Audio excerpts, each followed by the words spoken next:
लोग क्यों इसको कंट्रोवर्सी बना रहे हैं? भाई मैंने कहीं और जाके नहीं किया, मेरी लोकसभा थी वो ऑलरेडी चालू था, सिर्फ पूजा पाठ किए।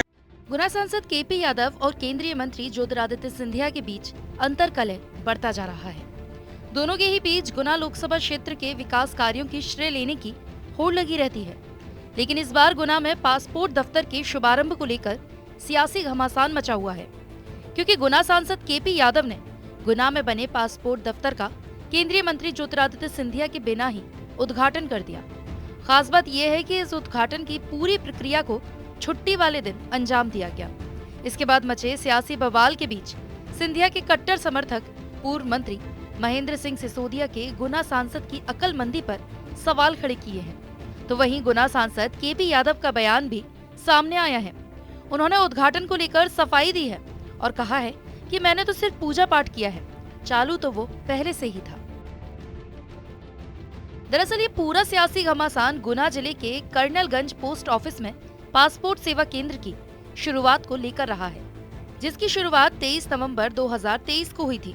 लेकिन 3 महीने गुजरने के बाद भी उद्घाटन करने के लिए असमंजस की स्थिति बनी रही। इसी बीच करीब 700 से अधिक पासपोर्ट भी यहां बन चुके थे। पासपोर्ट सेवा केंद्र के उद्घाटन के लिए कई बार कभी केंद्रीय मंत्री ज्योतिरादित्य सिंधिया का नाम सामने आया, तो कभी केंद्रीय वरिष्ठ नेतृत्व से किसी मंत्री के आने का इंतजार बीजेपी करती रही। लेकिन इस बीच अचानक शनिवार को संत रविदास की जयंती के मौके पर गुना सांसद केपी यादव पोस्ट ऑफिस पहुंचे और विधि विधान से पूजा अर्चना कर पासपोर्ट सेवा केंद्र का फीता काट दिया। इसके बाद इस पूरे घटनाक्रम की सियासी गलियारों में चर्चा होने लगी। पोस्ट ऑफिस के अधिकारियों का कहना है कि छुट्टी वाला दिन था, लेकिन सांसद जी की तरफ से पासपोर्ट सेवा केंद्र का निरीक्षण करने की उन्हें सूचना मिली थी, लेकिन उन्होंने अपने दलबल के साथ पहुंचकर पूरे विधि विधान से उद्घाटन ही कर दिया। माननीय सांसद जी की प्रतिनिधि के द्वारा हमें ये सूचना प्राप्त हुई थी कि सांसद जी डाकघर का विजिट करना चाहते हैं, तो उसी के लिए वो लगभग 3:45 बजे यहाँ पे प्रांगण में उपस्थित हुए थे। हम लोग उनको रिसीव करने के लिए खड़े हुए थे और चूँकि आज पासपोर्ट सेवा केंद्र का बंद रहता है, तो उनके अनुरोध पे कि भाई वो देखना चाहते हैं, तो जो कार्यालय था वो खोलकर उनको दिखाया गया। और जो उद्घाटन की बात है, तो उद्घाटन का जो कार्यक्रम होता है वो वरिष्ठ कार्यालय के द्वारा तय किया जाता है, तो इस तरह की हमें कोई भी सूचना नहीं थी और ना ही हमारी उद्घाटन को लेके कोई भी तैयारी थी। तो केवल विजिट के लिए हमें सूचित किया गया था कि विजिट करना चाहते हैं, तो उसी के लिए हम उनको रिसीव करने के लिए यहाँ पे खड़े हुए थे।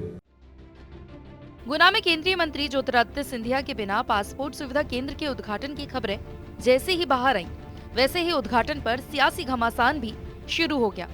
कट्टर सिंधिया समर्थक पूर्व मंत्री महेंद्र सिंह सिसोदिया ने सांसद केपी यादव की अक्लमंदी पर सवाल खड़े कर दिए। सिसोदिया ने कहा कि मैं आपसी खींचतान की बात नहीं करूंगा। पासपोर्ट ऑफिस के शुभारंभ कार्यक्रम में विदेश मंत्री और माननीय ज्योतिरादित्य सिंधिया को आना था, लेकिन क्षेत्रीय सांसद होने के नाते केपी सिंह को भी शामिल होना था।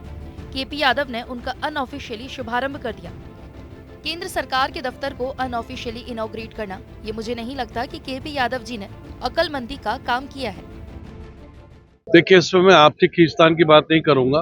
मैं ये जो बात मेरी जानकारी में है कि 3 तारीख को माननीय विदेश मंत्री जी को और माननीय सिंधिया जी को आना था उस कार्यक्रम में, और लोकल क्षेत्रीय सांसद होने के नाते केपी सिंह जी को भी रहना था उसमें। बट अचानक ये क्यों घटित हुआ, इसकी जानकारी मुझे नहीं है। क्या उनकी जल्दबाजी कही जाए? निश्चित रूप से अनऑफिशियली किसी दफ्तर को, वो भी केंद्र सरकार के दफ्तर को अनऑफिशियली इनॉग्रेट करना, ये मैं नहीं समझता कोई अक्लमंदी का कदम है। पासपोर्ट सेवा केंद्र के उद्घाटन का मुद्दा गरमाता देख गुना सांसद केपी यादव का बयान भी सामने आया और उन्होंने पूरे घटनाक्रम पर सफाई देते हुए कहा कि वो उनका संसदीय क्षेत्र है। मुझे समझ में नहीं आ रहा है कि आखिर ये चर्चा का विषय क्यों बन रहा है। पासपोर्ट केंद्र का लोकार्पण विधानसभा के पहले ही होना था। काफी प्रयास करता रहा ताकि वो जल्द शुरू हो, लेकिन किसी कारण से विधानसभा से पहले इसका लोकार्पण नहीं कर पाया था, लेकिन हमने उसे चालू कर दिया था। उनके क्षेत्र के 700 लोगों के पासपोर्ट अब तक बन भी चुके हैं। कल वहां गया था, इसलिए वहां पूजा पाठ किया। वो पहले से ही चालू था और पूजा पाठ करना मैं अपना कर्म और धर्म दोनों मानता हूँ। ऐसे में किसी को कोई दिक्कत नहीं होनी चाहिए। ऐसा कोई मामला है ही नहीं। पासपोर्ट सेवा केंद्र के लिए मैंने पिछले 4 साल से काफ़ी मशक्क़त की थी, उसके बाद पासपोर्ट सेवा केंद्र खुला है और ऑलरेडी ये हम विधानसभा के पहले ही हम लोग उसका लोकार्पण करने वाले थे, पर किसी कारण से तब नहीं कर पाए थे। पर हमने वहाँ काम चालू कर दिया था ताकि लोगों को इसकी सुविधा उपलब्ध हो जाए। कल जब मैं निरीक्षण पर गया तो वहाँ करीब 700 पासपोर्ट वहाँ के लोगों के बन चुके थे, पर जानकारी ये मिली कि वहाँ बिना कोई पूजा पाठ के, क्योंकि हम कोई भी संस्थान नया चालू करते हैं तो निश्चित ही हम पूजा पाठ करके ही चालू करते हैं। 700 पासपोर्ट ऑलरेडी बन चुके थे, तो मेरे को साथियों ने कहा कि कम से कम पूजा पाठ तो करनी चाहिए, तो मैंने सिर्फ पूजा पाठ की है। चालू तो वो पहले से ही था, तो अब और विधिवत चालू हो गया, उसमें क्या है? कोई कंट्रोवर्सी की बात ही नहीं है। मैं वहाँ का जनप्रतिनिधि हूँ, मैं वहाँ का सांसद हूँ, मेरा ये अधिकार है और हमारी पार्टी ने ही ये दिया था और सरकार ने जो भी सौगात क्षेत्र को दी है वो लोगों को पता चलना चाहिए। गौरतलब है कि 2019 लोकसभा चुनाव में केपी यादव ने कांग्रेस के टिकट पर चुनाव लड़ रहे कद्दावर नेता ज्योतिरादित्य सिंधिया को बड़े अंतर से हराया था। केपी यादव एक वक्त ज्योतिरादित्य सिंधिया के कट्टर समर्थक माने जाते थे, लेकिन अब ज्योतिरादित्य सिंधिया भारतीय जनता पार्टी में हैं और केंद्रीय मंत्री भी हैं। इसके बावजूद गुना बीजेपी में अक्सर सिंधिया समर्थक और केपी यादव समर्थकों के बीच कार्यों का श्रेय लेने की होड़ में टकराव की स्थिति बनी रहती है। ऐसे में पासपोर्ट सेवा केंद्र के उद्घाटन से जुड़ा हुआ ये विवाद अब लगातार सियासी चर्चाओं में तूल पकड़ रहा है। ग्वालियर से धर्मेंद्र शर्मा की रिपोर्ट, TV9 मध्य प्रदेश, छत्तीसगढ़।